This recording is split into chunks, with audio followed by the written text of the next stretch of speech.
Michael Bloomberg set to face his 2020 rivals on the same stage for the first time tomorrow night after qualifying for the next Democratic debate in Las Vegas. It comes amid a wave of controversy surrounding his police department's use of stop and frisk while he was mayor of this city, the city of New York. Joining us now is Bloomberg's predecessor, former New York City Mayor Rudy Giuliani, also, of course, an attorney to President Trump. Mr. Mayor, thanks for coming in. Thanks.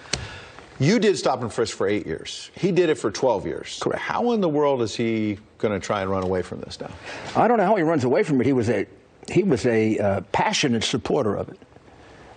He even asked me to write I forgot if it was a letter or an amicus brief in support of it when he was in court. We did it twice.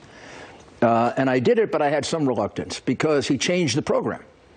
The program that Bratton, Safer, and Carrick, they were the three who developed it, and I developed, it was a much more careful program.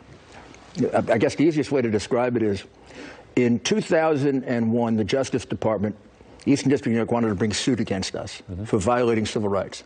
I asked for a meeting with Janet Reno and Eric Holder, and I talked them out of it. Talked them out of bringing the suit, because I showed them our statistics were perfect, that we were following not race, we were following complaints. In other words, why did we search 70% African-American males? We did it because 75% of our complaints were of African-American males who committed violent crimes. So who were we supposed to go look for? In other words, the African-American community was selecting for us who to go look for. And you showed them statistics at the Clinton Justice Department. You're saying that crime was coming down and that it was effective. The crime was coming down, and that we kept it carefully limited to about 95 to 100,000 because that's what we could manage. What I think they lost sight of,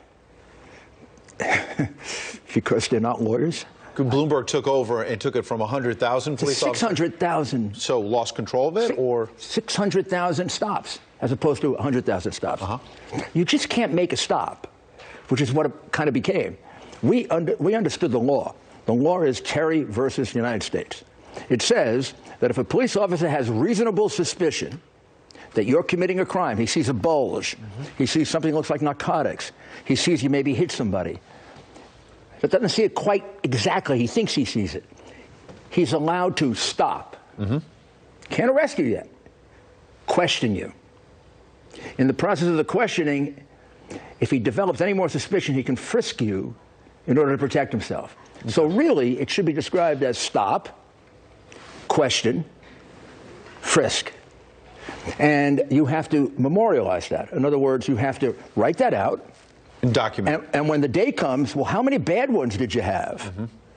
If you have a lot of blank paper, and if you're doing 600,000, you can have a lot of blank paper. But he has come under fire now, Mayor Bloomberg, for comments on race where he suggested we were mostly in minority neighborhoods because that's where the crime was. But a moment ago, you were saying the high percentage was African-American males. But you're driven. How do you balance that? You're driven. You should not put police officers in places where there's no crime.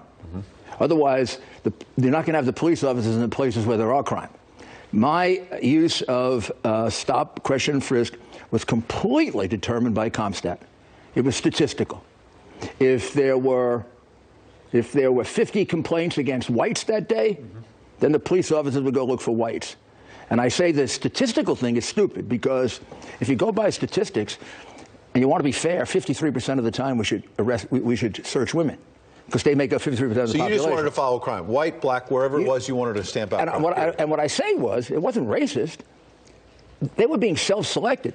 Most of the people that told us that the race of the suspected criminal was black were black people, because it's about an 80% black on black crime. So that's where you were headed. Mayor Giuliani, but you got to prove these things, and you got to know what you're doing. Thank you. Sandra?